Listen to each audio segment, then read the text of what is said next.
Alright, so in chapter 6, I really like the moves to guide discussion and ensure accountability. And I thought that the revoicing and asking students to restate someone else's reasoning were very similar to the 4 R's in the other book we read, with revoicing being similar to rewording, or I should say it's more like rephrasing, and asking students to restate someone else's reasoning is more like rephrasing.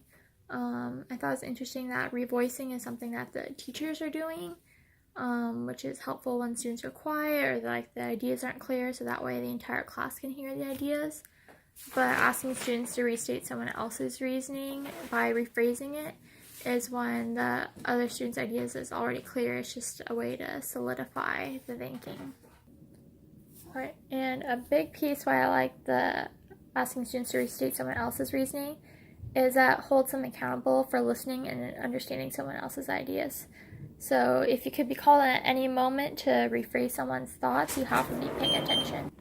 So I also like the idea of using wait time because it gives students time to compose a response.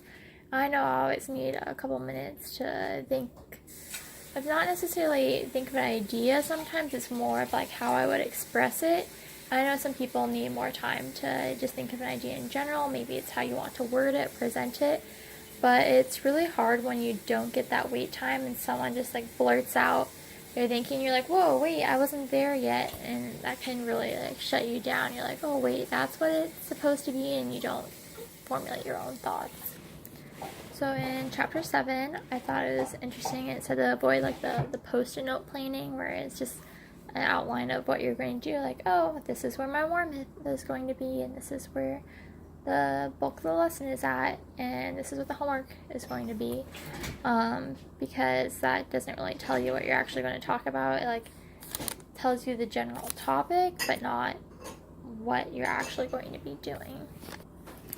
And I also really like the quote that's saying that planning should shoulder the burden of teaching, which will help to avoid on-the-fly decisions, because when you include the questions in your planning, avoid to ask students whether or not they have the correct or incorrect answer. That will help you when you're actually implementing the lesson, so you don't have to think about, oh my gosh, what am I going to ask the students? How am I going to get them on track? How am I going to help them develop the ideas? If you think of that ahead of time, you don't have to worry about that during the actual lesson, which I really like.